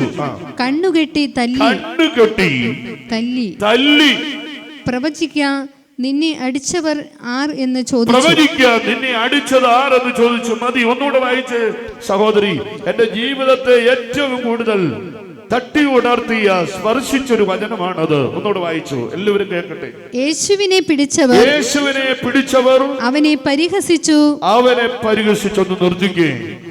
ചോദ്യം ചെയ്യപ്പെടുക മാത്രമല്ല ചെയ്തത്, കർത്താവിന്റെ അധികാരത്തെ ചോദ്യം ചെയ്തതിന് ശേഷം യേശുവിനെ അവർ പിടിച്ചു. പിടിച്ചതിന് ശേഷം അവർ യേശുവിനെ പരിഹസിച്ചു. ഞാൻ പലപ്പോഴും പരിഹാസങ്ങളും നിന്ദകളും കുടുംബത്തിൽ നിന്നോ സമൂഹത്തിൽ നിന്നോ ഇടവകയിൽ നിന്നോ കൂട്ടായ്മയിൽ നിന്നോ പ്രിയപ്പെട്ടവരിൽ നിന്ന് വരുമ്പോൾ എന്റെ ജീവിതത്തിൽ എന്നെ പിടിച്ചു നിർത്തിയൊരു വചനം ഇതാണ്. ഒന്ന്, എന്റെ കർത്താവിനെ ചോദ്യം ചെയ്ത ലോകത്തല്ലേ ഞാൻ എന്റെ യേശു ക്രിസ്തുവിന്റെ മാതൃക പിന്തുടരുന്നത്. രണ്ട്, എന്റെ കർത്താവിനെ പിടിച്ചു കെട്ടി പരിഹസിച്ച ലോകത്തല്ലേ ഞാൻ എന്റെ യേശുവിന്റെ വചനം ചുമക്കുന്നത്. ഹല്ലേലൂയ. എത്ര പേർക്ക് ഈ ആത്മീയ ബോധ്യം ജീവിതത്തിൽ കിട്ടിയിട്ടുണ്ട്. പല സുവിശേഷകരും സുവിശേഷ വേലയുടെ നടുവിൽ ഈ പുസ്തകം താഴെ വെച്ച് പത്രോസിനെ പോലെ പഴയ പടകും വലയും എടുത്തു പോകാൻ ഒരേ ഒരു കാരണമേ ഉള്ളൂ, ഈ വിഷൻ അനേകർക്ക് ലഭിച്ചിട്ടില്ല, ഈ ദർശനം അനേകർക്ക് ലഭിച്ചിട്ടില്ല. അതുകൊണ്ട് ഇന്ന് പകൽക്കാലം ഇതിന്റെ നടുവിലിരിക്കുന്ന ദൈവത്തിന്റെ വേലക്കാരോടും വചനം കേൾക്കുന്ന പ്രിയപ്പെട്ടവരോടും വളരെ വിനയത്തോടെ ഓർമ്മപ്പെടുത്തുകയാണ്. കർത്താവിനെ ചോദ്യം ചെയ്ത ലോകത്ത് ഈ കൂട്ടായ്മ നമ്മൾ ആചരിക്കുന്നത്, ഈ വചനം നമ്മൾ സുവിശേഷിക്കുന്നത്, ഈ ധ്യാനയോഗം നമ്മൾ നടത്തുന്നത്, എത്രയോ പ്രതികൂലങ്ങൾ ഇത് ഈ ധ്യാന കേന്ദ്രത്തിനുണ്ടായി, എത്രയോ ചോദ്യം ചെയ്യപ്പെടലുണ്ടായി, എത്രയോ പ്രതികൂലങ്ങൾ കടന്നു വന്നു, എത്രയോ പ്രതിസന്ധികൾ കടന്നു വന്നു. നിന്നുപോകുമെന്ന് ലോകം അല്ലെങ്കിൽ ചുറ്റുപാടുമുള്ളവർ വിധി എഴുതിയപ്പോ സ്വർഗത്തിലെ ദൈവം പ്രിയമുള്ളവരുടെ പുതുവഴികളെ തുറന്ന് ഇത്രത്തോളം ജയോത്സവമായി ഇതിനെ നടത്തി നൂറുകണക്കിന് ആത്മാക്കളെ സ്വർഗരാജ്യത്തിലേക്ക് അനയിപ്പാൻ സ്വർഗം ഇവിടെ പ്രവർത്തിച്ചത് ഓർത്ത് കരമുയർത്തി ഹല്ലേലൂയ പറയാം, ഹല്ലേലൂയ പറയാം. ഭരണാധികാരികൾ നമുക്കെതിരായി നിൽക്കുമ്പോൾ സ്വർഗത്തിലെ ദൈവത്തിന് വേണ്ടി നിന്നുകൊടുക്കുന്ന മക്കൾക്ക് വേണ്ടി അനുകൂല സാഹചര്യം ഒരുക്കി തന്റെ മക്കളെ അത്ഭുതകരമായി പുതുവഴികൾ തുറന്നു നടത്തുന്ന ഒരു ദൈവത്തെയാ ഞാനും നിങ്ങളും ആരാധിക്കുന്നത്. കർത്താവിനെ പിടിക്കുക മാത്രമല്ല, കർത്താവിനെ പരിഹസിച്ചു. പിന്നെ കണ്ണുകെട്ടി തല്ലി. എന്റെ പ്രിയപ്പെട്ടവരെ, വചനം ഞാൻ പഠിച്ചപ്പോ എന്റെ ഉള്ളിൽ ആളിക്കത്തിയ ഒരു കോളിംഗ് ഉണ്ട്. 6 കോടതിയിൽ മാറി മാറി വിസ്തരിച്ചിട്ടും ഒരു കുറ്റവുമില്ലെന്ന് പറഞ്ഞ് പ്രിയപ്പെട്ടവരെ വിധി എഴുതി മാറ്റി നിർത്തിയ പ്രാണപ്രിയനായ ഈ ലോകത്തിന്റെ പാപത്തെ ചുമക്കുന്ന ദൈവത്തിന്റെ കുഞ്ഞാടെന്ന് യോഹന്നാൻ സാക്ഷിക്കപ്പെട്ട നമ്മുടെ കർത്താവിനെ അവർ പിടിച്ച് കണ്ണുകെട്ടി തല്ലി. അങ്ങനെയാണെങ്കിൽ കർത്താവായ യേശു ക്രിസ്തുവിന്റെ മാതൃക പിന്തുടരുന്ന ഒരു ദൈവത്തിന്റെ വേലക്കാരൻ, ഒരു സുവിശേഷകൻ, ഒരു കൂട്ടായ്മക്കാരി, ഒരു ദൈവത്തിന്റെ ശുശ്രൂഷകൻ എന്തിനാ ഭാരപ്പെടുന്നത്? ദൈവത്തിന് സ്തോത്രം. നമ്മുടെ ആരുടെയും കണ്ണ് ഇതുവരെയും ആരും കെട്ടിയില്ലല്ലോ, നമ്മെ ആരും ഇന്നുവരെ തല്ലിയില്ലല്ലോ. എന്നാൽ നമ്മുടെ കർത്താവായ യേശു ക്രിസ്തു നമുക്കൊരു മാതൃക കാണിച്ചു തന്നു. ആ കർത്താവിനെ കണ്ണുകെട്ടി അവർ തല്ലി, അവർ പരിഹസിച്ചു, അവർ ചോദ്യം ചെയ്തു. നമ്മെ ഇത്രത്തോളം ദൈവം കരം പിടിച്ച് നടത്തി. ദൈവത്തിന്റെ സ്തോത്രം. ഞാനൊരു സത്യം കൂടെ പറയാം, ഈ സുഖം ഇനി ഇവിടുന്ന് അങ്ങോട്ട് കിട്ടാൻ പോകുന്നില്ല. ഇനി വരുന്ന കാലഘട്ടം വലിയ പ്രതിസന്ധിയിലേക്ക് നീങ്ങുകയാണ്. സുവിശേഷ വ്യാപനത്തിന് തടസ്സമായ ഒത്തിരി ശത്രുക്കൾ ഈ നാളുകളിൽ എഴുന്നേൽക്കുന്നു. ഇന്റർസ്റ്റേറ്റുകളിൽ പ്രിയമുള്ളവരെ അനേകർ ഈ നാളുകളിൽ ഉപദ്രവിക്കപ്പെട്ടുകൊണ്ടിരിക്കുകയാണ്. അനേക മിഷനറിമാർ, കന്യാസ്ത്രീമാർ കൊല ചെയ്യപ്പെട്ടുകൊണ്ടിരിക്കുകയാണ്. ഒരു സത്യം കൂടി ഓർത്തോ, ഇന്റർസ്റ്റേറ്റിലുള്ള പള്ളികളുടെ കുരിശ് പള്ളികളിൽ മേൽ പ്രിയപ്പെട്ടവരെ മറ്റു മതസ്ഥർ കൊടികെട്ടിക്കൊണ്ടിരിക്കുകയാണ്. ഈ പകൽക്കാലം ഞാൻ ഓർമ്മപ്പെടുത്തിയത്, ഇത് കേരളത്തിലും അനധി വിദൂര ഭാവിയിൽ ദൈവത്തെ ആരാധിക്കുന്ന, ദൈവദിനം ചുമക്കുന്ന മക്കൾ പ്രതീക്ഷിച്ചു, അനധി വിദൂര ഭാവിയിൽ നമ്മളും ഇത് അഭിമുഖീകരിക്കേണ്ടി വരും. ഹല്ലേലൂയാ. യേശുവിന്റെ കണ്ണുകെട്ടി തല്ലി. എന്നിട്ട് എന്നാ ചെയ്തത്? പ്രവചിക്കാം, നിന്നെ അടിച്ചവനാരെന്ന് ചോദിച്ചു. മറ്റു നിങ്ങളൊന്ന് ശ്രദ്ധിച്ചു നോക്കിക്കേ. നമ്മുടെ കർത്താവിന്റെ കണ്ണുകെട്ടി തല്ലി. എന്നിട്ട് അവനോടൊരു ചോദ്യമുണ്ട്, നിന്നെ തല്ലിയത് ആര്? പ്രവചിക്കുക. നീ ലോകത്തിന്റെ രക്ഷകനാണെന്ന് ഈ ലോകത്തിന്റെ നടുവിൽ വിളിച്ചു പറയുമ്പോൾ നിന്നെ തല്ലിയത് ആരെന്ന് പ്രവചിക്കാൻ പറഞ്ഞ് നമ്മുടെ കർത്താവിനെ അവിടുന്ന് നിന്ദിക്കുകയാണ്, കളിയാക്കുകയാണ്. ദൈവമക്കളെ, ഈ പകൽക്കാലം ഞാൻ ഓർമ്മപ്പെടുത്തി വന്നത് എന്തെന്ന് ചോദിച്ചാൽ, യേശു ക്രിസ്തുവിന്റെ മാതൃക പിന്തുടരുന്നവൻ ചോദ്യം ചെയ്യപ്പെടേണ്ടി വരും. ഹല്ലേലൂയ. പരിഹസിക്കപ്പെടേണ്ടി വരും. ഹല്ലേലൂയ. അവന്റെ കണ്ണ് കെട്ടിയെന്ന് വരും. ഹല്ലേലൂയ. തല്ല് കിട്ടിയെന്ന് വരും. ഹല്ലേലൂയ. അവന്റെ ചോദ്യത്തിന് മുമ്പിൽ നിൽക്കേണ്ടി വരും. എന്നാൽ ഇന്ന് പകൽക്കാലം നമ്മുടെ ഒരു തീരുമാനം എടുക്കണം. എന്തെല്ലാം വന്നാലും സാധു കൊച്ചുഞ്ഞു ഉപദേശിച്ച് പാടി, എന്തെല്ലാം വന്നാലും കർത്താവിൻ പിന്നാലെ സന്തോഷമായി ഞാൻ യാത്ര ചെയ്യും. എന്തെല്ലാം വന്നാലും കർത്താവിൻ പിന്നാലെ സന്തോഷമായി ഞാൻ യാത്ര ചെയ്യൂ. എത്ര മനോഹരമായി രടി. പ്രതികൂലങ്ങൾ, പ്രതിസന്ധികൾ, പട്ടിണി, ദാരിദ്ര്യം, ചോദ്യം ചെയ്യപ്പെടൽ, നിന്ദകൾ, പരിഹാസങ്ങൾ, കൊടുങ്കാറ്റ് പോലൊരു ഭക്തന്റെ ജീവിതത്തിൽ കടന്നു വന്നപ്പോ ദൈവത്തിന്റെ ഭക്തൻ പാടി, എന്തെല്ലാം വന്നാലും എന്റെ കർത്താവിന്റെ പിന്നാലെ ദുഃഖത്തോടെയല്ല, പരാതിയോടെയല്ല, സന്തോഷത്തോടെ ഞാൻ യാത്ര ചെയ്യും. ഇതൊരു കമ്മിറ്റ്മെന്റ് ആണ്, ഇതൊരു ദൈവത്തിന്റെ സമർപ്പണമാണ്, ഇതൊരു ദൈവത്തിന്റെ ജീവിതത്തിന് മുമ്പിൽ, ദൈവത്തിന് മുമ്പാകെയുള്ള ഉടമ്പടിയാണ്, പ്രഖ്യാപനമാണ്. മരണം വരെ വിശ്വസ്തനായിരിക്കുന്നവർക്ക് ജീവകിരീടം വാഗ്ദത്തം ചെയ്ത കർത്താവിനെയാ ഞാനും നിങ്ങളും ആരാധിക്കുന്നത്. ഹല്ലേലൂയാ. കരമയത്ത് പറഞ്ഞേ, മരണപര്യന്തം വിശ്വസ്തയോടെ അവന്റെ പാത പിന്തുടരുന്ന ദൈവ കുഞ്ഞുങ്ങൾക്ക് ഒരു കിരീടം വെച്ചിട്ടുണ്ട്. ഇടയ്ക്ക് വെച്ച് വിശ്വസ്തത കൈമോശം വന്നാൽ ആ കിരീടം നമുക്ക് നഷ്ടപ്പെട്ടു പോകുമെന്ന് വേദപുസ്തകം നമ്മെ ഓർമ്മപ്പെടുത്തുകയാണ്. ദൈവത്തിന് സ്തോത്രം. പ്രിയമുള്ളവരെ, 23-ാം അധ്യായം 39-ാമത്തെ വാക്യം വായിക്കാം. വിശുദ്ധ ലൂക്കോസ് എഴുതിയ സുവിശേഷം 23-ാം അധ്യായം 39-ാമത്തെ വാക്യം വായിച്ചാട്ടെ. തൂക്കിയ ദുഷ്പ്രവർത്തിക്കാരിൽ ഒരുത്തൻ, നീ ക്രിസ്തുവല്ലയോ, നിന്നെ തന്നെയും ഞങ്ങളെയും രക്ഷിക്ക എന്ന് പറഞ്ഞു അവനെ ദുഷിച്ചു. മതി. തൂക്കിയ ദുഷ്പ്രവർത്തിക്കാരിൽ ഒരുത്തൻ, നീ ക്രിസ്തുവല്ലയോ, ഞങ്ങളെ തന്നെ രക്ഷിക്ക എന്ന് പറഞ്ഞ് അവനെ ദുഷിച്ചു. നിങ്ങളൊന്ന് ഓർത്തു നോക്കിക്കേ, ഏതെല്ലാം മാതൃകയെ കർത്താവ് നമുക്ക് കാണിച്ചു തന്നത്. ചോദ്യം ചെയ്യപ്പെടുന്നു, പരിഹസിക്കപ്പെടുന്നു, കണ്ണുകെട്ടുന്നു, തല്ലുന്നു, പ്രവചിക്ക എന്ന് പറഞ്ഞ് അവനെ കളിയാക്കുന്നു. പ്രിയപ്പെട്ടവരെ, എന്നിട്ട് കർത്താവിനെ കാൽവറി ക്രൂശിൽ തൂക്കി 2 കള്ളന്മാർ നടുവിൽ യേശു കിടക്കുകയാണ്. അതിലൊരുത്തൻ പറയുകയാ, നീ ക്രിസ്തുവല്ലയോ, നിന്നെ തന്നെ രക്ഷിക്ക എന്ന് പറഞ്ഞ് അവനെ ദുഷിച്ചു പറഞ്ഞു. ഹല്ലേലൂയ. ഒരു കാര്യം നിങ്ങൾ ഓർത്തോ, കഷ്ടതയുടെ നടുവിൽ, സഹനത്തിന്റെ നടുവിൽ, ക്യാൻസർ രോഗത്തിന്റെ നടുവിൽ, കടഭാരത്തിന്റെ നടുവിൽ ഒരു വിഭാഗം ആളുകൾ കർത്താവിനെ തള്ളി പറയുമ്പോൾ വേദപുസ്തകത്തിൽ അവിടെ തന്നെ കാണുന്നു, കഷ്ടതയുടെ നടുവിൽ, വേദനയുടെ നടുവിൽ, സഹനത്തിന്റെ നടുവിൽ ലോകത്തിന്റെ രക്ഷകനെ തിരിച്ചറിയുന്ന ഒരു വ്യക്തി വലത്തുഭാഗത്ത് കിടപ്പുണ്ട്. അങ്ങനെ ചില കൂട്ടർ ഇതിന്റെ നടുവിലുണ്ട്.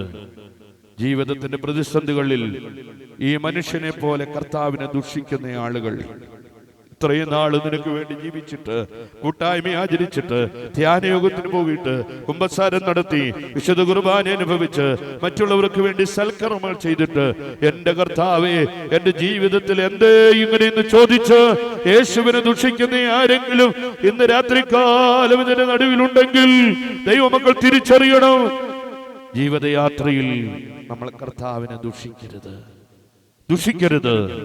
വലത്തുഭാഗത്തെ കള്ളം പറഞ്ഞ എന്നാ, കർത്താവേ, നീ രാജ്യത്വം പ്രാപിച്ചു വരുമ്പോ എന്നെ കൂടെ ഓർക്കണം, എന്നെ കൈവിട്ട് കളയരുത്. പ്രതിസന്ധികളിൽ, വേദനകളിൽ, സങ്കടങ്ങളിൽ, ദുഃഖങ്ങളിൽ, കഷ്ടതയുടെ നടുവിൽ ദൈവമക്കളെ പറുദീസായെ ധ്യാനിക്കുന്നൊരു വ്യക്തിയായി നീ മാറണം. സ്വർഗീയ പറുദീസായെ സ്വപ്നം കാണുന്ന ഒരു വ്യക്തിയായി നീ മാറണം. അതാ നമ്മുടെ പ്രത്യാശ. ഹല്ലേലൂയ. ഇവിടെ ഇരിക്കുന്ന ദൈവമക്കളോട് ഞാൻ ഓർമ്മപ്പെടുത്തട്ടെ, നമ്മുടെ ആരാധന, നമ്മുടെ കൂടിവരവ്, നമ്മുടെ കൺവെൻഷൻ, നമ്മുടെ ധ്യാനയോഗങ്ങൾ, വിശുദ്ധ ആരാധന, കൂദാശകൾ, ഇതിന്റെ എല്ലാം രഹസ്യം ഒന്നേയുള്ളൂ. ദൈവരാജ്യത്തിലേക്കുള്ള പ്രവേശനം സാധ്യമാക്കി തീർക്കുക, പറുദീസ അവകാശിയായി മാറുക. ഇത് സ്വപ്നം കണ്ടു വേണം ഒരു ദൈവത്തിന്റെ പൈതൽ ദൈവത്തിന് മുമ്പാകെ ശുശ്രൂഷ ചെയ്യാൻ, കൂട്ടായ്മയ്ക്ക് കടന്നു വരാൻ. ഹല്ലേലൂയ. എന്നോട് ഈ കഴിഞ്ഞ നാളിൽ ഒരു മനുഷ്യൻ ചോദിച്ചു, ഇത്രയൊക്കെ വന്നിട്ടും ബ്രദറിന്റെ മുഖത്തൊരു മ്ലാനതയില്ലല്ലോ, നല്ല ഫ്രഷ്നെസ് ആയിട്ടിരിക്കുന്നു, നല്ല ഉണർവോടിരിക്കുന്നത് എങ്ങനെ സാധിക്കുന്നു എന്ന് ചോദിച്ചു. ഞാൻ ആ പ്രിയ മകനോട് പറഞ്ഞു, ദൈവത്തിൽ ആശ്രയിക്കുന്ന മക്കൾക്ക് ഒരു നന്മയ്ക്ക് പോലും മുടക്കം വരത്തില്ലെന്നാണ് ഞാൻ പഠിച്ചിട്ടുള്ളത്. എന്നിട്ട് ആ മനുഷ്യനോട് ഞാൻ പറഞ്ഞു, മനുഷ്യനിൽ ആശ്രയിക്കുന്നതിനേക്കാൾ ദൈവത്തിൽ ആശ്രയിച്ചോ. അടുത്ത വാക്ക് ഞാൻ ആ പ്രിയപ്പെട്ടവനോട് പറഞ്ഞു, ഒരു റോസാ പുഷ്പം പുള്ളിനിടയിൽ, പ്രിയമുള്ളവരെ, അത് അനേകർക്ക് സൗരഭ്യം പകരുന്നത് പോലെ, സുഗന്ധം പകരുന്നത് പോലെ, ഒരു ദൈവത്തിന്റെ പൈതൽ പ്രതികൂലത്തിന്റെ നടുവിൽ ഒരു റോസാ പുഷ്പമായി വിടർന്നു നിൽക്കണം. ഒറ്റണ ഹല്ലേലൂയ പറഞ്ഞില്ല. ഹല്ലേലൂയ. മുള്ളെന്ന് കേട്ടപ്പോ പേടിച്ചു പോയി. മുള്ളിനിടയിൽ റോസാ പുഷ്പമായി മാറണം, അനേകർക്ക് സുഗന്ധം കൊടുക്കാൻ കഴിയണം. ഹല്ലേലൂയ. എന്റെ പ്രിയപ്പെട്ടവർ, എന്റെ ഇടവകയിൽ ആര് മരിച്ചാലും ഞാൻ അവിടെ ഓടിച്ചെല്ലും. ഏത് സഭയിൽപ്പെട്ടവനായാലും, ഏത് മതത്തിൽപ്പെട്ടവനായാലും. ഹൈന്ദവ മതത്തിൽപ്പെട്ടവർ ആരെങ്കിലും മരിച്ച 10 മിനിറ്റ് ചോദിക്കും, തരുമെന്ന്. ചിലര് തരും, ചിലര് തരത്തില്ല. തരുന്നിടത്ത് ആശ്വാസവചനം പങ്കുവെക്കും. ദൈവത്തിന് സ്തോത്രം. കത്തോലിക്കരുടെ ഭവനങ്ങളിൽ, നമ്മുടെ ഭവനങ്ങളിൽ, മാർത്തോമാ വീടുകളിൽ ഒക്കെ ഓടിച്ചെല്ലും. അപ്പൊ അവിടെ പ്രസംഗിക്കുമ്പോ, പ്രിയമുള്ളവരെ, പെന്തക്കോസ്ത് പാസ്റ്റർമാർ ആരെങ്കിലും ഒക്കെ വന്നിട്ടുണ്ടെങ്കിൽ അവർ പ്രസംഗം കേൾക്കാൻ അവിടെ നിൽക്കും. കഴിയുമ്പോൾ എന്റെ കയ്യെ പിടിച്ചിട്ട് ചോദിക്കാം, എന്റെ പൊന്നു റോയ് ബ്രദറെ, എങ്ങനെ ഇത് സാധിക്കുന്ന ഒരു മരണ വീട്ടിൽ ഇതുപോലെ പ്രസംഗിക്കാൻ? ഞങ്ങളെ കൊണ്ട് കഴിയത്തില്ല കേട്ടോ. ഞാൻ പറഞ്ഞു, അതാണ് പരിശുദ്ധാത്മാവിന്റെ അഭിഷേകം. എന്റെ നിമിത്തം നിങ്ങളെ പഴിക്കുകയും ഉപദ്രവിക്കുകയും നിങ്ങളെ കൊണ്ട് എല്ലാ തിന്മയും കളവായി പറയുകയും ചെയ്യുമ്പോൾ നിങ്ങൾ ഭാഗ്യവാന്മാർ. നിർഭാഗ്യവാന്മാർ. എനിക്ക് എന്തോ ഉണർവാന്ന് നോക്കി. നിങ്ങൾ നിർഭാഗ്യവാന്മാരെന്നല്ല അവിടെ രേഖപ്പെടുത്തിയത്, ഭാഗ്യവാന്മാർ. അടുത്ത വാക്യം, സ്വർഗത്തിൽ നിങ്ങളുടെ പ്രതിഫലം വലുതാകൊണ്ട്. നമ്മുടെ ജീവിതത്തിൽ നമുക്ക് തുള്ളിച്ചാടാനുള്ള വചനം. സ്വർഗത്തിൽ നിങ്ങളുടെ പ്രതിഫലം വലുതാകൊണ്ട് സന്തോഷിച്ച് ഉല്ലസിക്കുവാൻ കരമുയർത്തി ഹല്ലേലൂയ പറഞ്ഞ്. അതുകൊണ്ടാണ് പാട്ടുകാരൻ പാടിയത്, ഈ ഭൂമിയിൽ ഇത്രയും ആനന്ദമുണ്ടെങ്കിൽ സ്വർഗത്തിൽ എത്രയോരാനന്ദമേ. ഈ ഭൂമിയിൽ ഇത്രയും ആനന്ദമുണ്ടെങ്കിൽ സ്വർഗത്തിൽ എത്രയോരാനന്ദമേ. എൻ്റെ പ്രിയപ്പെട്ടവരെ, ആ വാക്യം നിങ്ങളുടെ ഹൃദയത്തിൽ നിന്ന് കുറിച്ചിട്ടേ. നിങ്ങളെ കുറിച്ച് സകല തിന്മയും കളവായി പറയുമ്പോൾ, നിങ്ങളെ ഉപദ്രവിക്കുമ്പോൾ, നിങ്ങളെ നിന്ദിക്കുമ്പോൾ, നിങ്ങളെ കുറിച്ച് ഇല്ലാ വചനം പറയുമ്പോ സ്വർഗത്തിൽ നിങ്ങളുടെ പ്രതിഫലം വർദ്ധിച്ചിരിക്കൊണ്ട് അതിന്റെ നടുവിൽ നിങ്ങൾ സന്തോഷിച്ചു തുള്ളുവീൻ. നമ്മളെ പഠിക്കുന്ന ആളുടെ മുമ്പിൽ ഒന്ന് തുള്ളിയാൽ അവൻ വിട്ടുപൊക്കോളും. ഹല്ലേലൂയ. നമ്മളെ കുറിച്ച് ഇല്ലാ വചനം പറയുന്നതിന്റെ മുഖത്ത് നോക്കി 2 ഹല്ലേലൂയ അങ്ങ് പറഞ്ഞാൽ പുള്ളി അപ്പ പൊക്കോളും. ഹല്ലേലൂയ. ആ സ്ഥാനത്ത് നിനക്കുള്ളത് ഞാൻ വെച്ചിട്ടുണ്ടെന്ന് പറഞ്ഞാലോ ബ്രദറെ, അതോടെ തീർന്നു, നമ്മുടെ ഗതി തീർന്നു. അതുകൊണ്ട് വചനം പറയുന്നു, ഇതിന്റെ നടുവിൽ സന്തോഷിച്ച്. റോയ് ബ്രദർ ഇവിടെ ഈ സ്റ്റേജിൽ ഇത്രയും ഫ്രഷ്നെസ് ആയിട്ട് നിൽക്കുന്നത് ഈ വചനമാണ്. എന്നെ പരിഹസിച്ചവരും എന്നെ നിന്ദിച്ചവരും എന്നെ കളിയാക്കിയവരും എന്നോട് ഇല്ലാ വചനം പറഞ്ഞവരൊക്കെ കാണുമ്പോൾ പ്രൈസ് ദി ലോർഡ് പറഞ്ഞ് കൈ കൊടുത്തിട്ട് അവിടെ മുമ്പിൽ ചിരിക്കുന്ന മുഖത്തോടെ നിൽക്കുമ്പോൾ അവർക്കൊന്നും പറയാനില്ല. ഹല്ലേലൂയാ, ഹല്ലേലൂയാ, ഹല്ലേലൂയാ. അതുകൊണ്ട് വായിച്ച കുറിവാക്യം 1 പത്രോസ് 2:21. കർത്താവായ യേശു ക്രിസ്തു നമുക്കൊരു മാതൃക വെച്ചു പോയിരിക്കുന്നു. നമ്മൾ ചിന്തിച്ചത് മറക്കരുത്. ക്രിസ്തുവിന്റെ മാതൃക പിന്തുടരുന്നവർ ക്രൂശ് ചുമക്കണം, യേശുവിന്റെ ഭാവമുണ്ടായിരിക്കണം, അവന് വേണ്ടി ജീവിക്കണം. കർത്താവ് സഹിച്ചതായ ചോദ്യം ചെയ്യപ്പെടൽ, നിന്ന, പരിഹാസം, അടി, തുപ്പൽ, ദൈവമക്കളെ ദുഷി, കഷ്ടത, ക്രൂശിലെ ത്യാഗം, ഇത് ദൈവമക്കളുടെ മാതൃകയായി ഏറ്റെടുക്കണം. അങ്ങനെ നമ്മൾ ഏറ്റെടുത്താൽ നമ്മൾ വീണു പോകത്തില്ല, തളർന്നു പോകത്തില്ല, ക്ഷീണിച്ചു പോകത്തില്ല.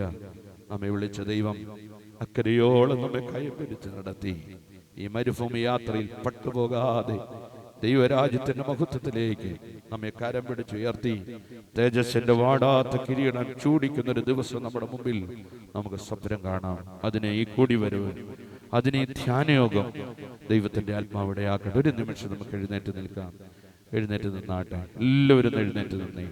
കേട്ട വചനത്തിന് മുമ്പാകെ ഒരു നിമിഷം ഒന്ന് നമുക്ക് പ്രാർത്ഥിച്ച് സമർപ്പിക്കാം. എല്ലാവരും കണ്ണുകൾ അടയ്ക്കുക. കർത്താവേ, ഞങ്ങൾ നിൽക്കുന്നത് നിന്റെ പാദപീഠത്തിലാണ്. നീ ഞങ്ങളുടെ നടുവിലുണ്ടെന്ന് ഞങ്ങൾ വിശ്വസിക്കുന്നു. അനുഗ്രഹത്തിന്റെ കരവുമായി, സൗഖ്യത്തിന്റെ കരവുമായി, സമാധാനത്തിന്റെ കരവുമായി ഞങ്ങളുടെ പ്രാണപ്രിയ ഞങ്ങളുടെ നടുവിലുണ്ടെന്ന് ഞങ്ങൾ വിശ്വസിക്കുന്നു. ഞങ്ങളുടെ വിശ്വാസ കണ്ണാൽ അത് ദർശിക്കുകയാണ്. കർത്താവേ, ഞങ്ങളെ കേൾപ്പിച്ച വചനത്തിനായി സ്തോത്രം. എന്നെ തന്നെ സന്നിധിയിൽ കാഴ്ചയണപ്പാനും നാഥ, എന്നെ നിനക്ക് സുഗന്ധമതായി അർപ്പിപ്പാനും കൃപ ചെയ്യുക. ആത്മശരീരമന സുകളാം എന്നോട് തിരുമുൾ കാഴ്ചകളെ താതസുദാശ്വാസപ്രദന